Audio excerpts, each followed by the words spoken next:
Welcome to the 5 for 2 podcast with me, your host Adele, where we say no to careers where you're trading 5 days of misery for 2 days of fun. A place we discuss all things career, confidence, and money moves. I want to motivate, teach, and empower ambitious women to achieve more, earn more, feel more confident, and enjoy the work they do. It's all about believing you can have everything you want in your career and then going and getting it. So if you're ready, let's get into it.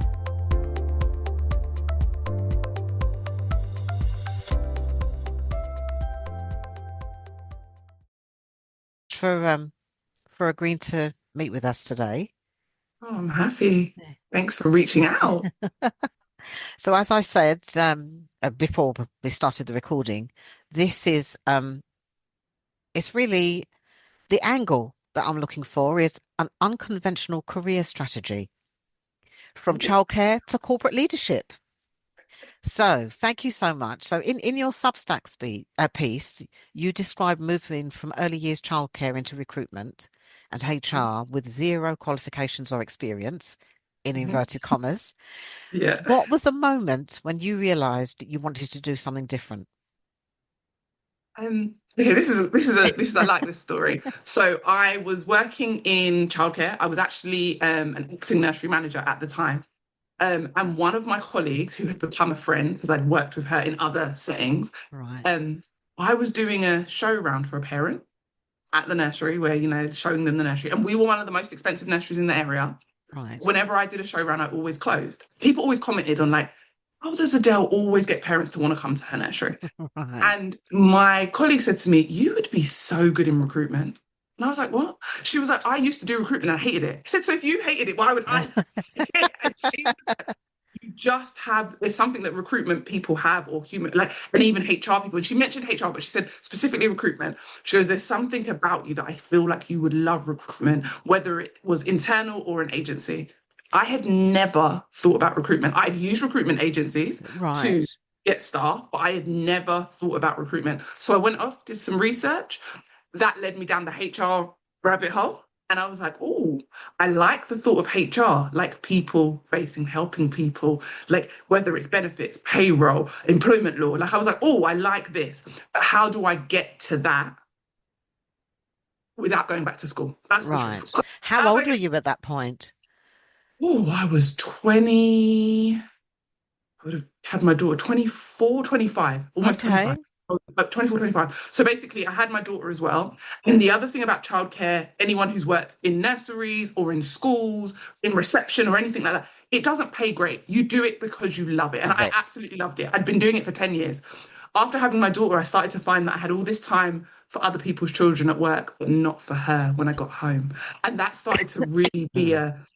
a bit contentious. Like I started to really feel like, oh, I'm unhappy because I want her to get the full force Yes. of happy mum all the time. But she's not because when I come home, I'm tired. And I've Right. been at work, I've been with other people, kids talking all day, and I'm sort of like, oh, I want to rest now. Yeah. So that was a big thing. So I was looking for a move. And at the time, I thought I was going to go into becoming an Ofsted, working as Ofsted, Right. or an MVQ3 trainer, or opening my own nursery. So Right. these were the goals. There was never, ever going to be a change. And if Right. it hadn't been for my friend saying that to me, I would have never been here. So I'm going to shout her out, Amelia. If it hadn't been for Amelia just saying that to me, she probably doesn't even remember that she said it to me.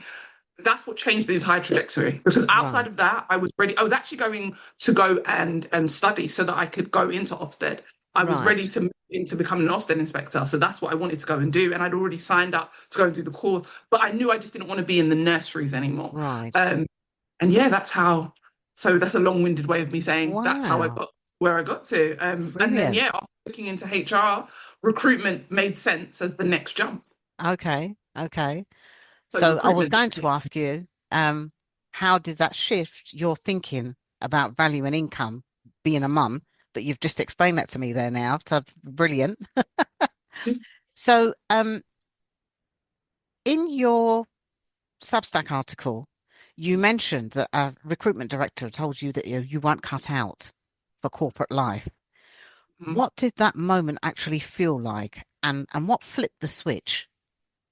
I cried. I'm going to put that out there immediately. Right, As soon as I hung up, as soon as I got off the call, because she interviewed me via phone. She was like, right, instead of you coming all the way to London to interview, let's just talk because we know each other. And she'd known me for a really long time. I cried my heart out. Like I couldn't wait to get off the call. The more she was talking to me, I was like, let me get off the call. right. Um, I felt sick. I can actually remember feeling physically sick because I was like, this plan in my head that made so much sense that my friend had said I'd be good at. When I read it, I was like, well, this is me. I'm good with people. When Yeah, I'd read it, I was like, I can do this. Like, I don't need to necessarily go back and study. I've recruited my own staff as a manager, in the nursery. Like, I can do this. Someone telling you that that's not, like, absolutely not. And also, the difference was it was someone I respected who was really good at her job. And right. she was like the head of, like, up there. So I was like, if she don't think I can do it, I'm 24, 25 at this point. If she doesn't think I can do it, I can't do it because Right. like who better to tell me than another woman, Uh, a woman of color, and someone who's been doing it for like 15 years, great at Yes, what she does, well known in the industry. Everybody knew her in my world, right. and she's saying to me, listen, you are great in as a manager, as a nursery manager. You are great at working with kids. Even I can see you in reception because I've worked with kids in reception class and things like that. She was like, I'll help you get a better teaching job or a nursery manager job, one or the other. I will help you do those things because you're great at it, but you will never be in corporate. She just said to me, you don't have Wow. the right energy. She said, I don't think you'd be organized enough. She goes, you don't have the right, she goes, you play with kids all day. Basically, that's what she said to me. She didn't say it in those words, but Yeah, she was like, you come across like that. You come across like someone who has the energy to be around children, but not around adults. She goes, you're quite shy. Because at the time, I don't come across like it now, but I'm very introverted. right. I'm a Yeah, full-blown introvert. right. And at the time, I was what people would have called a typical introvert. Because people always assume introverts are Yeah. shy. It's There's not that we're masking, shy isn't there? necessarily. Yes, Yeah, yeah. it's more that you're more introspective and you're thinking all the time. So I love being around children because being an introvert, it just felt really calming. So she said I didn't come across confident enough to be able to be around adults or to Wow. be around adults in the settings I was in, but not in a corporate setting. She goes, corporate would eat me alive, and it just wouldn't work for me. So I was Wow. demolished. I remember crying and leaving that call, and I'd already been like applying to jobs. I remember not applying to any jobs for like the rest of that week. I just remember thinking like, oh, I'm just gonna give up. Like it's done now. Like the story's over. Right. So And I do you think think that rejection was necessary for your your progress? absolutely 1000%. I am born to prove people wrong. I am born to show what the underdog can do. And when I think about my life, even when I was younger, anytime I've been told, even like I remember in school, a teacher once said to me, one teacher put me on to like the highest grade of reading. In the next class, when I went up, the teacher was like to me, there's no way you can read that well. I don't believe you. I'm putting you back a step. Wow. And even that, I remember thinking, what? And I remember that made me not read again. Like for a really long time, I was like, oh, I'm not going to read then. And Right. then I remember I've got this stubborn streak of like, well, either I'll just do nothing or I'll do everything. So that was the moment for me where I stopped doing nothing, where I could have just been like, I give up. And I was like, I'll prove you wrong. Yeah. There is like, you are one human being. I think I got angry. I think after being sad, and it's almost going through the grieving process, after being sad, after deciding I give up, I got really annoyed because on one hand, I've got my friend saying to me I'd be great at something. On the other hand, I've got this woman saying to me I'd be terrible at something. Who says either of them are right? Yes. Who says that my friend's right? Who says that she's right? That's right. Yeah. I get to say who's right. And I think the anger took over. And I was like, I was going to prove her wrong. And that rejection and me being able to then eventually prove her wrong, and then her turning around and headhunting me 2 years later, Right. made me the person who, whenever someone says I can't do something, I'll do it just to prove you wrong. Right. Even if I don't really want it, I'll do it just to prove. So I think that was the catalyst to that switch being, oh, you can do anything. Like you Right. can literally do anything you want to do. But I needed, if I hadn't had that rejection, I wouldn't be as determined as I currently am. Right. Oh, that's brilliant. That's brilliant. Um, you talk about rewriting your CV as the turning Mm. point. What did you do differently? So I remember, and this is before I knew about CVs and before I knew I was actually good at this. I remember especially after that rejection. So after that rejection, I remember thinking, right, I want more interviews. Let me look at my CV. So I looked at my CV and I was like, she said that I'm too childcare. I'm too like friendly and happy and there's nothing wrong with that because I'm still super friendly, super happy in corporate. But she said it didn't translate as serious corporate woman. So I looked at my CV and said, why does it not translate? And what I did differently was I just put out some of the industry words. I was like, as a manager, I still manage teams, manage staff, have to ensure that the business is running, manage budget, have to make sure that against budget, I'm always against target. I can't say to my head office, oh, I've run out of money. So Yes, I'm yes. still doing strategic things. I just do it in a childcare or an education setting. Environments. Yeah. When I was a teacher, I still have to create lesson plans. I'm super organized. For someone to say a teacher's not organized makes no sense. Like, Yeah. I'm super organized. Everything has to be in place. I'm taking people's children from being unable to read in some circumstances to reading, writing, to be prepared to go to grammar school, to whatever it is. I do that. So I was like, I just need to show that I do that on paper, but not focus solely on talking about education. Because as a teacher, what you usually talk about is like how you've elevated the kids. You don't speak about that strategy. Because we wouldn't use the word strategy Exactly. necessarily. You Yes. would just talk about, oh, you took the children from A to B through frameworks and curriculums and stuff like that. Curriculums are strategy. Absolutely. Someone has given you a Absolutely. document and said, use this document to take this person from here to here. That is one of the most strategic things Yeah. you can do because Yeah. no human is the same. Yeah. I just started talking about strategy. And Even I marking always, schemes. Even marking right? schemes are Marketing scheme. strategy. Yeah. Strategy, because you've Yeah. got to know the marketing scheme. You have so much paperwork, so much red tape. Ofsted. To pass an Ofsted inspection, it's not just about, yes, your nursery has to be great, your staff have to be great. Paperwork has to be in place. Yes. Information has to be collected. Systems have to be on point. Ratios. I have to know how many people need to be in the building, how many first aiders I need at any Yeah. one time. There is so much strategy behind it. And that's what I showed in my CV. I talked about how I had to do strategy. I talked about how when I gave parents a show round, I always closed. And I talked about it as in closing. I Ah, didn't say, oh, I did a show round. I said, whenever customers visit our site, I always close. I have a right. 100% close rate. I have a Right. 100% fill rate. Right. Other nursery settings in the area are only 80% full because I know this through market research. I am a 97.5% full. Right. I also talked about market research because as a nursery manager, we used to do market research. I used to Right. go, but that's not how we used to word it. They just used to say, oh, go and look at competitors. But it was competitor analysis. It was market research. Research. I Yeah. just put those words into my CV. I didn't take out everything to do with education because at the end of the day, I work in education. That was my job title. That was the same. What happened was my CV became intriguing. And the first person that called me outside of that first interview I had, she called me, and again, I'll never forget. And she said to me, your CV is so interesting. She was like, I've never heard someone describe being a manager of a nursery in such a strategic way. And she was like, if you can explain that and connect the dots for me, I need to meet you.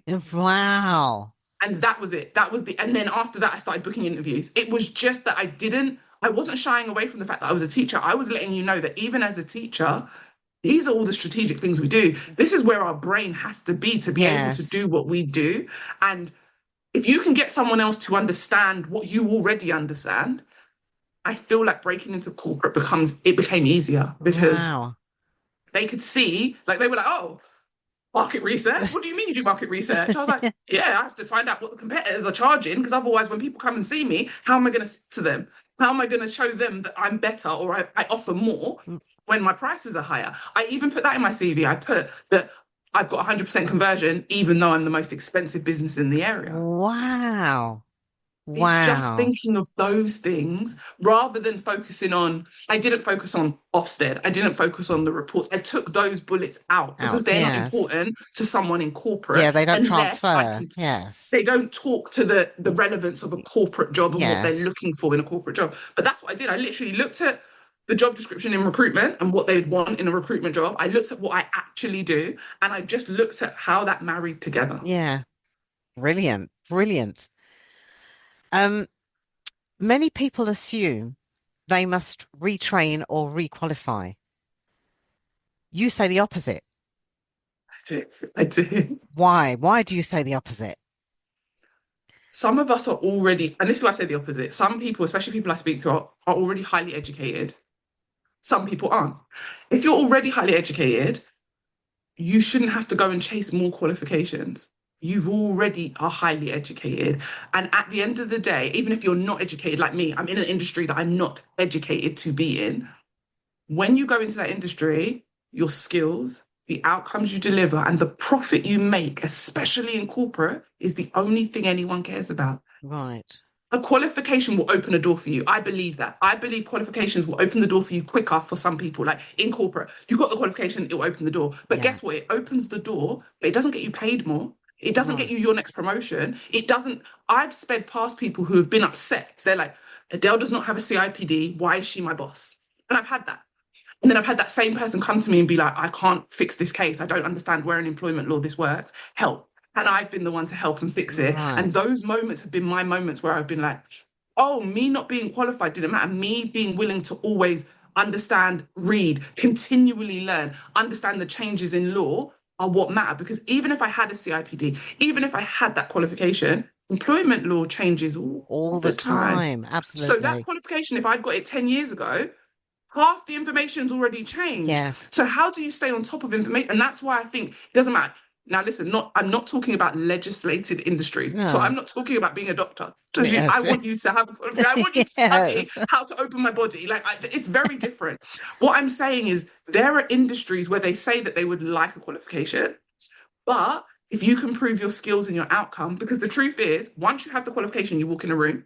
If there are 10 of you with that same qualification, how do you stand out? Stand out. Absolutely. The qualification wasn't as important as everyone says it is, then why can't I just apply for a job and you give it to me straight away because I'm Yes. qualified? Why do you need to interview? Why do you need to see 10 of us with the same qualification? Because there's something else you're looking for. And that is the skill, the competence, the outcomes, the money I can make you. You are looking for more than a piece of paper. And I don't want to downgrade anyone's qualifications because, listen, I say to anyone, if I can do what I've done without a qualification, imagine if I had that as well, Oh, wow. because your skills, your outcome, and your profit are alongside your Side of, qualification. yes. Neither is better. You add Yeah. it to. I think what some people do is they lean only on the qualification and they take away the other side. I Yeah. think the two marry together so nicely. When people come to me and they've got master's degrees and they're my client and they're like, I'm struggling to get paid this and that, I'm like, if I was you and I had everything, I like skills, outcome, all these things I can do, plus a qualification, I'll take over the world. I was like, I feel like God said, that's greedy, Adele. You've already got these skills. You don't need this as well. Because I honestly feel like when people say to me they've also got a qualification, I'm like, I can't understand that they don't advocate for themselves more. I'm like, Yes. you have these things. Like when someone comes to me with a master's degree and they earn less than me in corporate, I'm annoyed immediately. Immediately, because I'm like, you've taken that time to study. My daughter's in university now. I would never want anyone to think I'm against qualifications. I No, think I they're amazing. understand. I understand. It's Yeah. more about understanding that the qualification alone doesn't define you. How many people are going to be listening to this now who are qualified in one area, don't even work in that industry? Yes, absolutely. Absolutely. Yeah.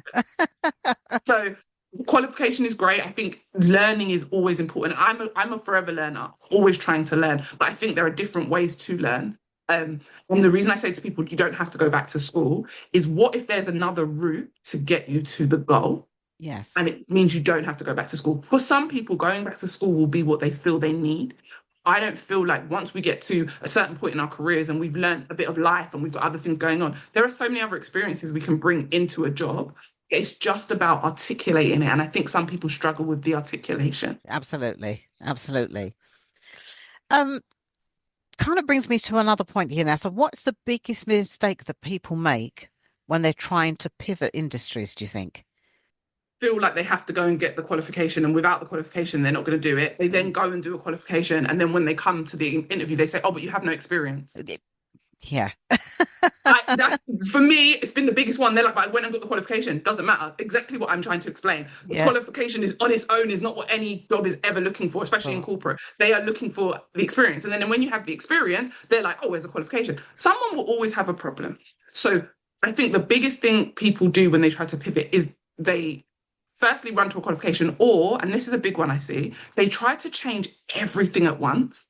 And then when it doesn't work, they're like, I give up. And when I say everything at once, they try to change role and industry. for instance, like rather than just pick one. It Yeah. is so much easier if you stay in your industry and just change your role. Role. Yeah. Then once you've changed your role and you learn that role, like for instance, I went into recruitment and it was in health and social care and education. So I was staying in my industry, but just a different role. Once I had done that in recruitment, I then was able to be a recruiter in marketing, in Yes. admin, because now I know the role, so I can now leave the industry. Yes. Yeah. I ended up in the industry anyway, but I'm just saying, like, now I'm not in the industry at all. I'm in Right. HR and I'm not in education at all. I'm in retail. I mean, Right. like, totally different. But what I'm saying is to be able to get to these places, don't try and do everything at once and then get scared when it doesn't happen. It's like when you first get married and immediately everyone's like, are you having a baby? Are you having a baby? Are you having a baby? Like, you can't do all the things at once. Give me a Once. chance Yeah. to breathe. And I Yeah. say that to my clients, just to pick one. Even if you didn't want to change role, as a teacher, I could have gone into training. And I did as part of my career. I ended up as Yeah. a first aid trainer and I had a first aid company. But you could keep your teaching side of things, but say, oh, I'm going to now go and teach in this industry. So you change industry, but you keep your role. So I think you need to pick one or the other. Yeah. Like, but most people, they run to change both. They're like, okay, I'm a teacher. Now I want to be the head of sales in, I don't know, a big tech company. Right. You've Yeah. never done tech and you've never done sales. How are we doing? How are we changing Yeah. everything? It becomes overwhelming when you sit in the rooms for interview. If you even are able to book an interview, it's hard. A lot of people come to me and like, I can't even book an interview. I'm like, you have nothing to sell. When I switched to recruitment, I could still sell the education side. I was like, listen, Yes. all the people, the candidates you speak to, I am them. I know how to talk to them. I'm going to be able to understand them and Yes. help them get a job. All your clients that you're trying to sell to, they were me. Yeah. I know how to sell to myself. It was. I had something to sell. Does that make sense? So, Yes. and Yes. I think that's the biggest thing that people do wrong when they try to pivot. Don't try and Okay. do everything at once and don't run off and go and get qualification thinking that that's the magic pill that's going to get you in the door. And don't give up too easy either. Absolutely not. People Yeah. give up way too quickly. Like Yeah. people will say to me, oh, I've been trying for 6 months. I'll be like, okay, but a lot of you studied for 3 years to be able to do the job you currently do. But you were trying for 6 months and it's taking too long. It's not taking too long. 6 months is not a long time. And especially in this job market, 6 months is No, absolutely exactly. nothing. I mean, I say to people quite often when so I'm assisting them with personal development and sort of, CVs and stuff like that. I Yes. say to people, it doesn't matter that you haven't got that specific qualification. What you need to remember is you went to school from the age of 5 up until 15 or 16 or whatever age. You have done 15 or 16 years of preparation to get where you are now. So you don't You have to know how rush now and try and get you've things done within 3 months or 6 months or right? whatever. And you've proved that you know how to learn. So Yeah, therefore, if you get a job, you will need to learn. I've never started a job, even in HR or recruitment, where I still haven't had to learn something because every company has its own process, its own way of doing things. exactly. So if we're just like, oh, I've got the qualifications, that means I can do everything. What happens when you go into these companies and no two companies look alike? Exactly. Even So even actually, teaching, even teaching with lesson plans and all of totally that sort and different. marking script. Every organization is different. So yeah. Totally different. Totally different. Um, so you negotiated full-time pay for part-time hours, Oh increased yeah. pension, shares, and additional benefits. What mindset shift allowed you to ask for more? So that was That's a later in my biggie. career. That was later in my career. And that was when I actually started to get into mindset. One of my friends read the book The Secret. I'm sure everyone knows about that book from years ago. Yeah. And she said to me, have you ever read it? And I was like, no. And I was like, this sounds I a bit still woo-woo haven't. to I me. still haven't. Yes, it's to me, it sounded very like, not very me. Right. Caribbean parents, born and raised in the Caribbean, brought to England. I was born here, but I still grew up in a Caribbean household. If I say to my mum, you just have to think something and it will happen, she will say to me, what if I think about boxing you? Like, I'm just being Exactly. What like, about what about thinking about going to church? Yeah. yes, exactly. She'll say to me, what about thinking about reading your books and learning your books and getting an education? That's what, listen, I come from that background. Like, my Yeah. mum's amazing, but The Secret didn't make sense at first. Then the more I read it, the more I very much was like, oh, this is just when you think about going to church, like because you brought up church, or think about God. And when we ask for anything and it's in line with his will, it works out in life. Like, it brought me to Psalm 1. Like it just brought me to different thought processes. Like, oh, okay, it connects to my real life in a way, if I think about it, outside of like thinking of the universe and stuff like that. It Yes, connects to yes, my life. So I took from it what I needed to take. But it also got me thinking about mindset in the sense of when you start your day and you say, I'm having a bad day, have you noticed that it keeps being bad? The more you get annoyed, the more you get frustrated, the more things get hard. The minute you take a second and breathe and are just like, do you know what? It's not that serious. The day seems to even out. And it's yes, more because you are angry and are perpetuating the way you're acting is yes, creating this negativity. You're speaking to people in a different way, maybe. You're doing things differently. So things are going wrong. You're being hasty. So you're making a mistake and then something falls on the floor and then you're blaming it on a bad day. Versus when you're in a good mood, even when something goes wrong, you kind of don't notice it because you're yes, just in a good mood and the yeah. day goes really well. And that mindset stuff is what helped me later in life to start being like, you can ask for more stuff. Um, Instead of, I always used to leave my jobs every 2 years Oh, to did get you? more of what I wanted. Yeah, I always used to be like, oh, I want more money, I've got to leave. I want more benefits, I've got to leave. So they don't Right. do that here. I want this, so they got. I don't do that here. One job created a job for me. They created a job title for me. Um, they were like, we're going to make you the HR and training manager. And at the time, they didn't need that because we had a recruitment manager and then we had like a HR director. And the way the company was set out, you just didn't need that in between. They created it because they didn't want to lose me.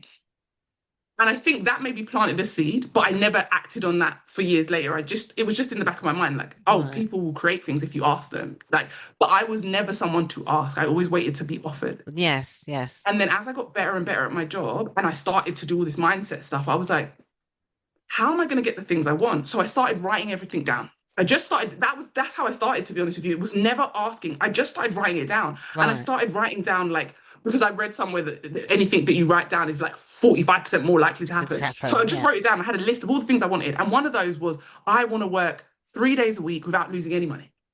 I want to work 3 days in corporate without losing any money. By the time I'm 40, I want to retire, part retire, that's what I wrote, and only work 3 days a week and still get full time. I remember writing that down. That was it. It was just something I'd written down. I remember writing down money goals and all other goals. It was like a whole page long. I wrote that down. And then over the next 2 years, I started noticing things that I'd written down started to happen. So then I was like, oh, how do I make the 3 day thing work? So then one day I was like, I'm just going to ask. How should I ask? Because I'm always very strategic in how I ask. So I was like, I need to make it seem like they're not going to lose any of the work. Like I do all these great things and I'm going to continue to do all these great things, but just let me do less days. And somehow I was able to convince someone to initially let me do 4 days a week and keep my salary. And I said to them, if it doesn't work, I'll go back to 5 days, knowing full well, remember I said to you earlier in the conversation, I'll prove everyone wrong. I am not going back. This has to work. And I remember saying to myself, oh, if you have to work all day long on those 4 days, you are making it work. And that's what happened. I did what I needed to do, and those 4 days worked. And then eventually I said, prove to you that 4 days work. Can we do three? Then it became a thing. And then if I'm honest with you, you know, when you start doing things, it's like when you want a new car or you buy a new car, you start seeing that car everywhere. Started talking to people, I started meeting people that was already doing this. Right. Something I thought was a mess. Wow, I work 3 days and I'm on full-time salary. I started meeting people that were making 70K working 3 days a week and were like, yeah, I've always only worked 3 days a week. And looking at me like I was weird. And I was like, Right. what?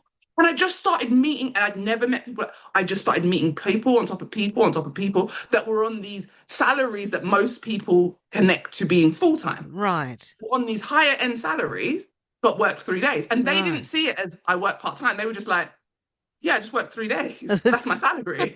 Just my salary's not that high. Like when someone was saying to me, oh, I'm on 75K, and this was years ago, by the way, and then said to me, oh, I'm on 75K, but again, I work 3 days.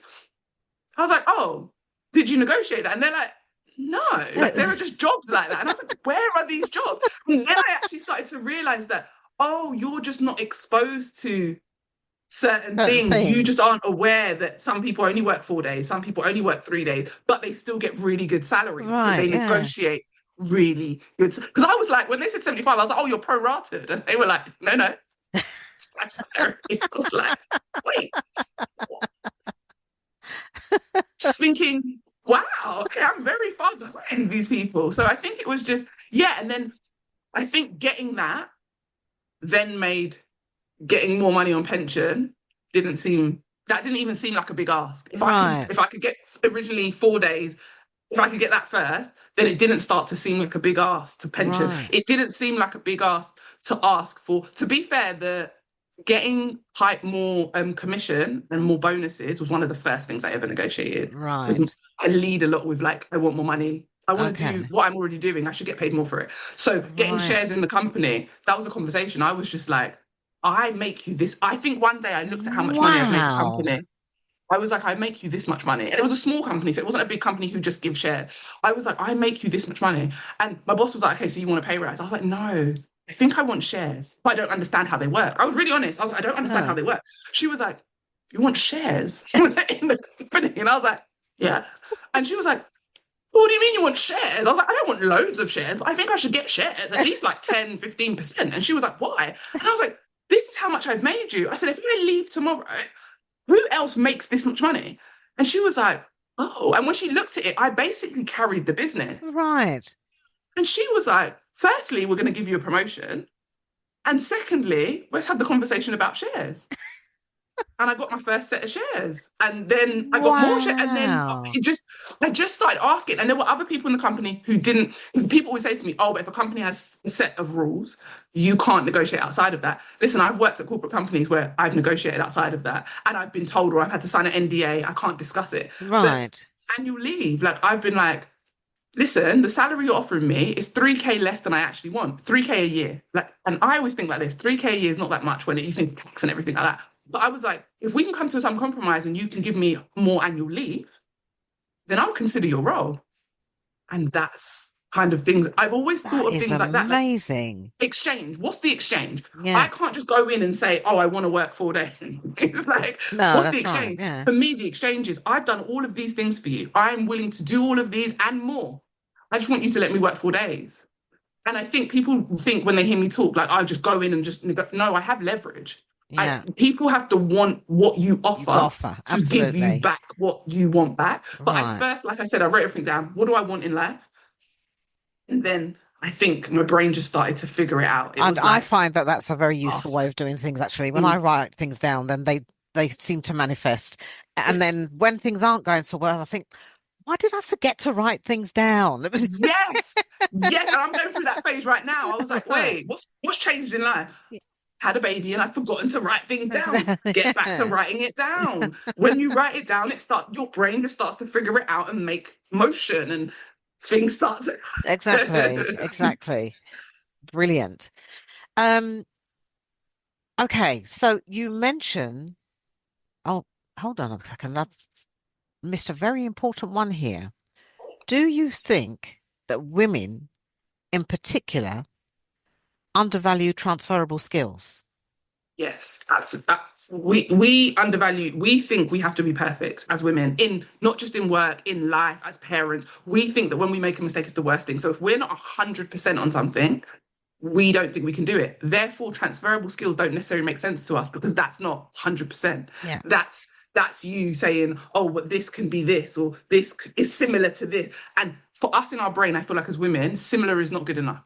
Yes. Similar isn't perfect. It Yes. has to be the exact thing, not the, like me saying, oh, I used to recruit staff in my nursery is not the same as being a recruitment consultant or the same as Yes. being in human resources. It's not just because you got references, Adele, doesn't mean you can be in human resources. The argument is always, and we argue with ourselves. No one's necessarily telling us that because listen, men, this is why they say men will apply for a job when they meet 60 or 70% of the criteria.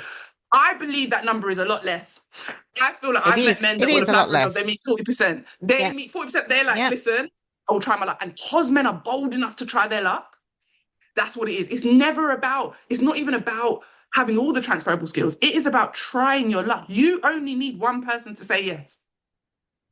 And I think Exactly. that's the bit women, like I said, I feel like we're conditioned and we're taught to be the perfect lady, to be the quiet woman, we're just taught to be yourself, take care of your family, take care of your husband, take care. If you need to take care And of people, follow that the means you need to, rules. And yes. follow. If you need to, Whereas men are well, risk takers, are encouraged oh, to he's be just that way. being Yeah. boisterous. He's Yes. just being boisterous. We get told, oh, you're not being ladylike. Yeah. Yeah. And because of that, we want to be perfect. Because if you've got to take care of everyone, of course you have to be better. In your mind, you need to be better because you have to be the perfect one because how will you take care of them Mm. otherwise? I think that translates in work. How can you transfer that skill? That doesn't make sense because it's not perfect. It doesn't Yeah. fit in the box perfectly. So I think we shy away from it. And I think actually we have some of the most transferable skills. Yeah, no, I agree. I mean, when I used to be a trainer with the civil service, Mm. teaching internal recruitment, we had, lots of studies that were done. And I used to say to people all the time, if you've got six criteria for a job, women will look at it and say, I can only meet five of them. I'm not going to Only. apply. Word. Only. Men would look and say, well, I can meet two, and they would apply. But you see the difference? A woman will say, I can only, like, Only, five. exactly. We don't just say, oh my gosh, I've got 5 out of 6. Let's go. What? Like, Exactly. I've got a Yeah. 90% chance. Let's go. We're saying, oh, I've only got a 90% chance. A man will be like, oh my gosh, I've got 20% chance. And Exactly. sometimes I'm like, women, I wish women had the audacity of men. Yes. I Yeah. wish we had that audacity. Yes. I'm going to quote that. I like that. Okay, so you describe being delusional in the pursuit of everything you want. Yes. What does healthy delusion look like? Ooh, I like that you said healthy delusion because there is a huge difference. Listen, I'm not just out here saying I can do it. I can't fly. Like, I'm not out here saying I can jump and fly. No, delusional in the sense of I don't believe that something can't happen because another person has told me it isn't possible. Right. I don't believe that something can't happen because the statistics or the odds are against me. I don't believe that something can't happen even because my brain told me it's not possible. I just don't. You be delusional. If you want something and you believe that you're supposed to have that thing and you wake up constantly thinking about that thing, it is better to be delusional than to be regretful. Yes. So Yeah. I think healthy delusion is when you're like, I'm going to keep going for it.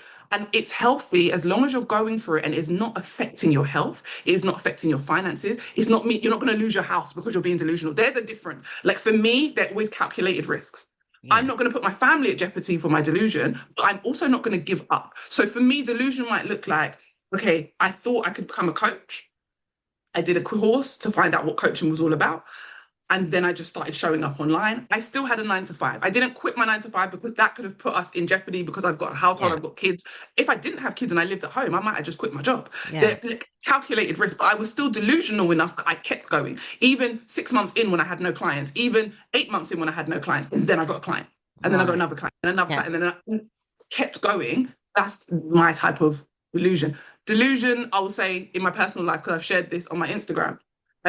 They tell you when you hit 40, having a baby naturally, almost non-existent. Like they told me, I did like just a check to see how my eggs were and stuff at 40 because I got married and my husband didn't have children. They said to me, you got a 3% chance of having a child. I Sorry, remember that. I've got this expression on my face because I hadn't Remember, realized that you remember were that over word when 40. they said 40, they said to me I had 3% when they looked at how many eggs I had and stuff, Right. Yeah. 3% chance of having a baby.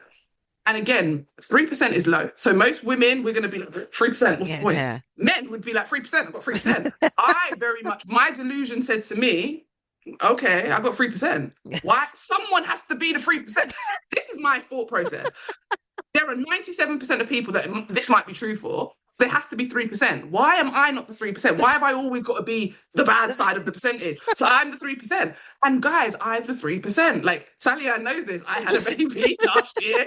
Very happy. She's very healthy. I didn't have any of the older woman pregnancy related issues. Like I didn't have diabetes, any of that. She came early. She came naturally. She came easy. She came within 4 hours. Okay. It was like, Wow. so no, I don't subscribe to that. People told me for a long time, you're really picky with men. You're probably never going to meet anyone. Because I always said to everyone, I'm probably going to get married later in life. And they were like, why'd you say that? I said, probably my late 30s, early 40s. They were like, why? I said, because I know what I'm looking for, but I refuse to settle. That's the type of delusion I have. Because settling only makes you live with regret and makes you unhappy. I choose happiness. And I always say this, happiness has no expiry date. So Absolutely. let your delusion lead you to happiness.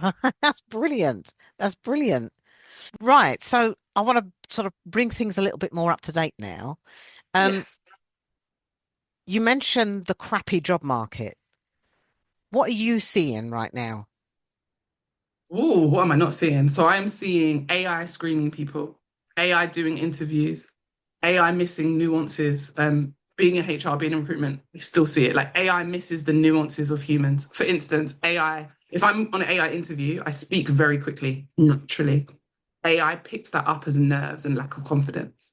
So I may not Ah, pass an AI screening in my current company for my current job wow. because AI doesn't pick it. It can't yet. It doesn't. It's not that sophisticated yet. Right, It yeah. understands like, oh, she's not looking at the camera and she speaks really fast. She's nervous. It reads my body language rather than listening to the tone of my voice and understanding that it's very confident. I know what I'm speaking about. I can't always slow my speech down, especially when I'm passionate about something. So I'm seeing that in the job market. I'm also seeing a lot of fake jobs being advertised because people are pipeline building, which is something that has never really come up out in the world. But candidates are starting to understand it now. But recruiters, we've always done it. We've always pipeline built, which means we know we're going to have jobs.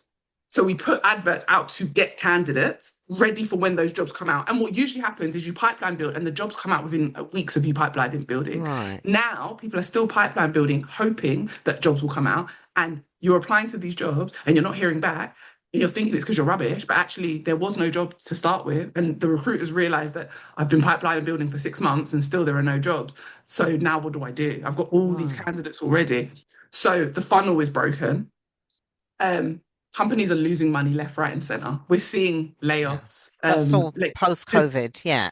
everywhere. Because after COVID, obviously, no one had work. Then everyone started hiring again, and we had the huge increase. And now they're cutting those people because they're like, Yeah. we don't need all these people. Like we Yeah. went a bit crazy. Tech grew really quickly, so Yes. it hired loads of people. But now tech is shifting to AI. So if you don't have those technical skills, or if you're not good at sales to be in that area, you're now losing your job because the part of tech you're in has shifted and is now looking more at artificial intelligence. Right. So you've got all these industries that grew and are falling. The only industry that is still really rapidly growing is healthcare. And Right. that's because we have aging populations and things Yeah. like that. So healthcare's got a steady growth. Yeah. But the market is just awful because you're going for interviews. People are going for 6, 7 interviews and they're not hearing anything back. Yeah. Why? Because the job got put out and at the time they had the budget. 5 interviews later, the budget is gone Yeah. because they've had to get rid of a whole department over here. And that department now is saying, have you in your department got any space for one of these people? You can't hire from outside anymore. Yeah. Yes. So, Difficult. and you're not seeing these things. Businesses are shifting to, I'm seeing a big shift back to offshoring. Right. Ah, right. So offshoring admin, like anything they can't give to AI, I'm seeing they're offshoring. Remember we went through that years ago where they started to offshore everything Yes. to other Yes. countries. I'm seeing that again in big corporate companies. They're offshoring, which is reducing the size of things. They're trying to streamline. Companies now, because they're losing money as well, I forgot to mention national insurance and tax. Tax. Employers' national insurance and tax took a big jump last year. They're having to pay more just to have staff. So if they can find ways not to have staff, Right. they will. And that's just the real world. Like they can't afford to pay employers' national insurance and employers' tax Yeah. if they've got loads of staff. So actually, it's easy for them if they can offshore Yeah. or if they can find AI to do some of the admin tasks that maybe a team of 5 can now be a team of 3. Right. And we've got to always understand companies in corporate will always want profit over everything. Everything. It's Yeah. profit over people. And I'm being honest, it's rarely a company that says people over profit. Yeah. It's usually profit over people. So therefore, people are the first thing to go. Yeah. Yeah. So I think that's what the job market is showing you. It's showing you that there are more people than there are jobs right now. So However, AI will create new jobs in the long run, but there's going to be this awkward phase yeah. that we've been going through since 2023. Yeah. Yeah. So although you're saying that, there's the jobs are sort of the job market is shrinking Yeah, temporarily, temporarily, absolutely. does that include in HR? Not necessarily, yes. So I'm seeing that human resources, like the administration side of it, is shrinking. Right. And again, because AI is able to do some of the stuff that people were doing. AI is Right. now screening some of the people. AI is now even like benefits. People are just asking AI, search the web, what benefits do all these companies offer? Who should I reach out to? Can you write an email for me? Like you're even having like so the some of the admin tasks mean Yeah. that those jobs are shrinking. However, this doesn't mean that if you're a HR admin, your job is lost As a HR admin, there are other things you do outside of administration. You just now need to pivot into roles that Right. require less admin heavy, or you need to be comfortable with using AI. I tell this to everyone. If you are in like a role that AI, you feel like AI is starting to creep in, come really good at using the AI. Better than your boss who introduced it to you, they'll keep you. And that's what I'm saying to people. And remember the delusion that we spoke about, be the 3%. Someone has to keep the job. Why can't it be you? So, yeah. So HR, I do see it across HR as well, and recruitment, talent acquisition, whether you Right. work internally or externally. I'm starting to see roles slowly disappear at certain levels. But they still need human interaction. They still Yeah. need people to speak to clients. Clients don't want to speak to the AI. The client wants to speak to Exactly. you. Yes. They still want people to do that. They still want you to interview people when it comes to the main interviews. There are still things that you need to do. Benefit, offboarding, onboarding. People want to be onboarded by a person, by a human. Yeah. They want to ask questions. Again, the AI can't always, like we've all been on the chatbots where it gets to that point where you've Yes. asked it 5 questions and now it's like, let me get you an advisor. Can't help you.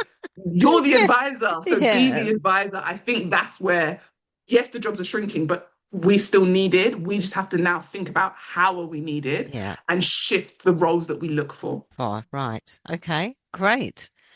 Um, are qualifications becoming less important or simply differently weighted?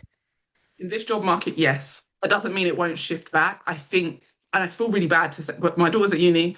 Keep going to uni, lovely. And she's studying something that you have to have a degree in. But in some industries, university is becoming slightly outdated. And I'll explain. The reason why is in this industry where there's a shortfall. So even though there are more people looking, but less jobs, the jobs that they do have, some of them are so niche because AI has created all these niche roles that no one's ever heard of. Like we've Mm. all seen them, like these jobs that no one's ever heard of.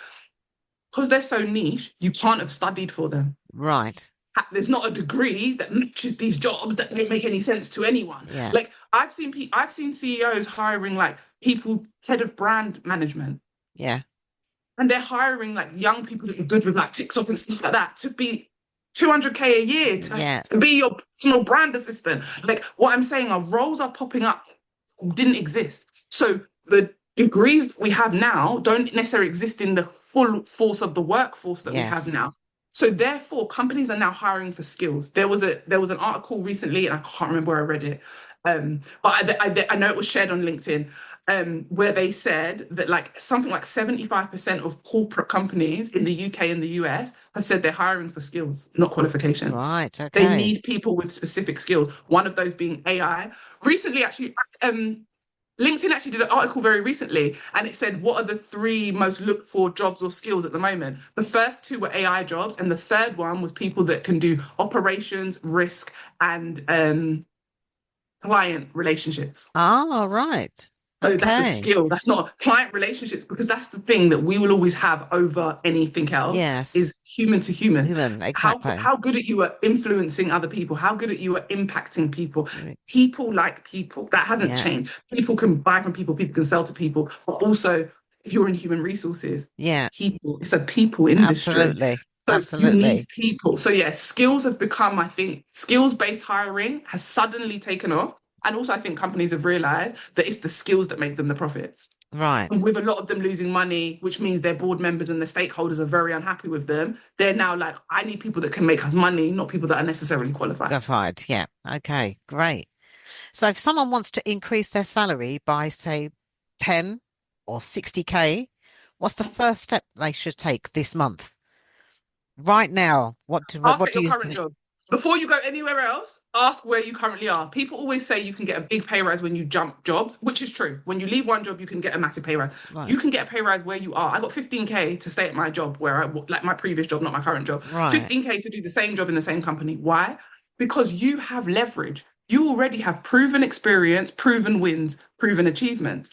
Write them down. You've forgotten them. So the first thing I want you to do is, what have you achieved in the last 6 months that's helped your company make money, save money, streamline a process, help make the team more efficient, manage risk or lower risk, any of those things. That's the first thing I want you to do. What have you done in the last 6 to 12 months?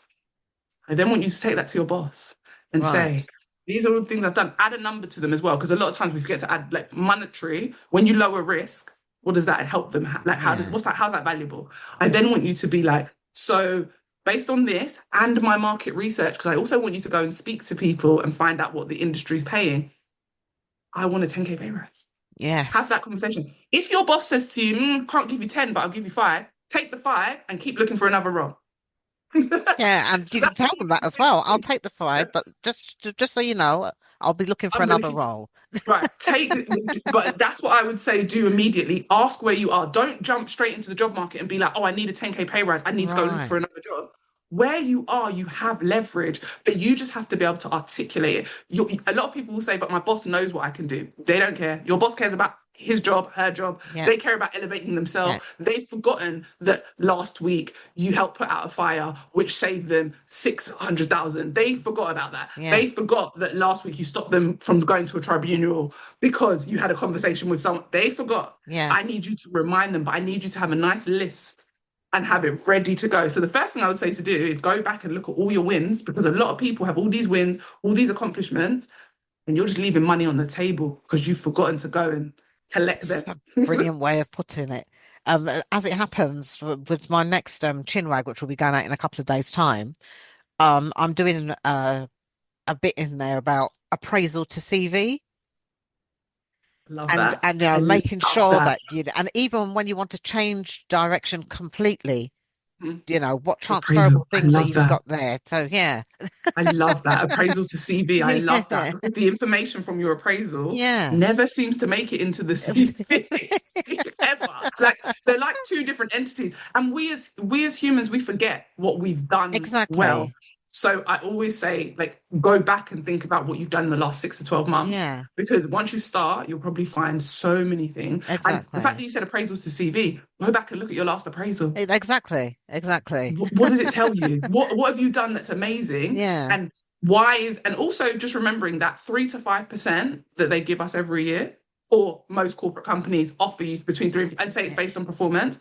I had this conversation yesterday. Just a quick reminder that national minimum wage in the UK goes up every year. That 3 to 5% is just to offset the fact that so that your salary won't be really close to minimum wage anymore.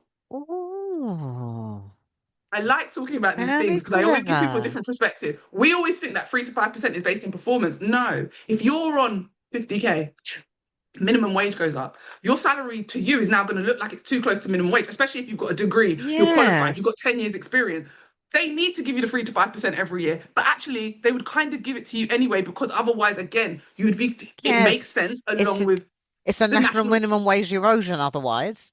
Otherwise, everyone's on the same salary. And Yeah. that means entry level students would be on the same salary as someone with 10 years Yeah. experience. That's why you get the 3 to 5%. So this is why I'm an advocate for asking for pay rises outside of that 3 to 5%, because you was kind of going to get it anyway. Even if they only give you the three and they don't give you five, it doesn't matter. You was going to get some sort of pay rise. Yeah. So Yeah. actually, it's more connected to national minimum wage than it is connected to your performance. I just want to say that, guy. That's brilliant. Absolutely brilliant.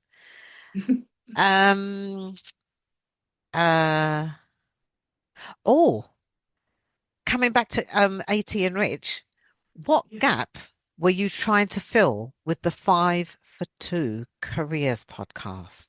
Ooh, the gap. Okay, so the gap that I was trying to fill was literally in the title. I think that a lot of us trade 5 days of misery, which is Monday to Friday, for 2 days of fun, the weekend. We live for the weekend. Some of us, Right. not everyone. Some of us hate our jobs so much. I've seen people get sick from work. I've worked with people that have been sick, been stressed, been in the most toxic environments. I personally have been in some of the most toxic environments. I have just seen how work can erode every part of you. It can break down relationships at home because you're so upset and angry all the time. It can just change how you parent. I've just Yeah. seen how bad work can be in those 5 days. And that was the gap I was trying to fill. I was trying to let people know it doesn't have to be 5 days of misery just so you can get to the weekend and enjoy those little 2 days. Like, and then you don't even enjoy 2 days because Sunday now you're worried about Monday. So really you get one day. So I should have called it 5 for 1 because really that's all you get. I just want, I just wanted people to know that you can enjoy what you do. And you don't have to have a dream job. I'm not saying everyone's going to have a dream job because some Absolutely. people won't. Some people have a dream life and the job feeds that. But you can have a healthy job where you're not stressed and run down and burnt out and you can actually enjoy it and feel good about going to work when work isn't optional. Because for a lot of us, work is not optional. And if work isn't Exactly. optional when you have to work, Yeah. it doesn't have to be the most miserable part of your existence because as humans, we have enough curveballs that life is going to throw us. We have enough miserable things happening. Your 5 days, that's the majority of your week. It doesn't have to be miserable. And that's the gap I was trying to fill. Like, Okay. the miserable part of it, as well as I wanted women to know that we can earn more, we can do more, and we can be more. And I was trying to feel it started off with me working with single mums Right. who were trying to elevate their salary and maybe didn't have the support. That's how it started. 18 Rich started there. Right. And then it grew into helping just women in general just to be seen. And it's just continued to grow. But yeah, it started off that I was like, I'm going to show people that you don't have to be miserable at work. You can actually enjoy what you do and get paid really well for it. That's where it all So, started. so what patterns do you see in the women that you coach? Confidence. That's the biggest patterns I see is that they don't believe that they can have those things. They don't Right. believe or they don't feel worthy. It's confidence and worthiness. They don't believe like they can ask for those things. They think they can go to work, put their head down, get on with the work, and just accept what they're given. That's the biggest thing. Most of the Right. women I work with, we feel like we should accept what we're given, be grateful for what we're given, and never ask for more because it's being ungrateful. And And I think I that's one of think the biggest patterns. that's kind of reinforced when you get employers saying, "You're lucky to have a job. You're lucky to work with Absolutely. me." Yeah. Absolutely. I always Absolutely. say We're to always people, told. no, your retort should always be, no, you're lucky to have me. You have me in your job. Exactly. Mine is always you're lucky to have me because you know what I'm bringing to the table. It Because is, if I wasn't, you yeah, wouldn't be getting this. So like, and it is that like the gratefulness of it all. And I think I do work with a lot of women who have parents from sort of either the Caribbean or Africa and stuff like that. And one of the biggest things I see is if your parents came here during a certain generation, they had to take the work they could get. yeah, That was survival. So we have been fed that survival mindset when actually, I'm not saying the world has changed massively because there are still discrepancies and issues for women of color. What I am saying though is that we don't have to live in the exact same survival that our parents lived in. yeah, We can actually walk away from a job and get another job yeah, versus in our parents' time, that probably wasn't necessarily yeah. the, if they walked out of a job, they couldn't get another one. Although my mum used to tell me about all the jobs she walked out of because she just didn't care. But our, Wow. our parents, so maybe a bit of me comes from her. Yeah, what great Um, inspiration bit of for yeah, a you. bit of me comes from her because she said, no, no one's going to play with me. I'm going to leave. And I remember one of my first jobs that they were treating me really badly. And she was like, you're not going to work today. And I was like, what? Because call the lady and tell her you're leaving. I said, I can't do that, mum. She stood over me until I called the lady and told her I wasn't coming. And the lady shouted at me. And I always remember my mum was there. The lady's on the phone. And I was like, okay, I'm more scared of my mum. So I remember her saying, no, they're taking advantage of you. And me just thinking it was okay. Like I was a student at the time, but I was working there. They Right, used to make me yeah, go and get their coffees. They used to make me go and get their food. They weren't teaching me anything. I was meant to be learning, like as an apprentice. right. I literally, they'd call me in the mornings and be like, why are you not here? I was like, oh, I don't start till 8. They'll be like, but we need you here at 7:30 to go and get breakfast. No, this is the thing. Oh, guys, I've got so many stories. But anyway, I digress. Like, so yeah, maybe I got a little bit from my mum, but our parents were in survival. It wasn't as easy for them to Yes, just be like, they had to put up with a lot because they came to a country that asked them to come but didn't necessarily want them here. So they put up with a lot.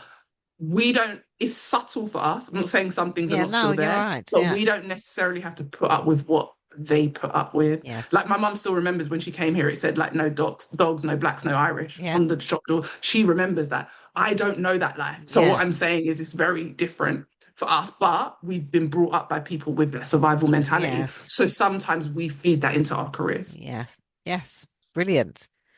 Right, so I've got one last question. If readers remember only one principle from your story, Mhm. what should it be? Oh, oh my gosh, that's a really hard one.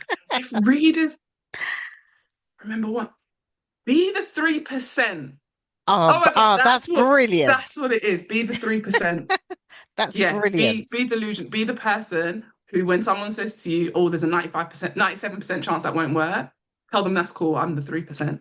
Ah, that's fantastic. And that's a brilliant way for you to end the interview. Thank you so much. I've really Oh, enjoyed it. me too. Thank you. You've reminded me. You've got my brain just ticking now. I've got all these thoughts that I'm like, I'm gonna have to go and record a podcast episode now. Like I've got all these thoughts of like you've reminded me of so many things that Right. I probably haven't thought about for a while, just in my journey and in my history. So thank you for having me and thank you Oh, for this is asking. brilliant. I'm really looking forward to putting the piece together. And obviously, I'll let you see it before I do it. Thank you. Yeah, Thank okay. you. I hope this episode gave you exactly what you needed and motivated you to confidently take steps towards your next career move. If you enjoyed it, screenshot and share it on your socials, tag me on Instagram, and come join my community of amazing women working on leveling up their confidence and careers. Thanks for listening, and see you next time.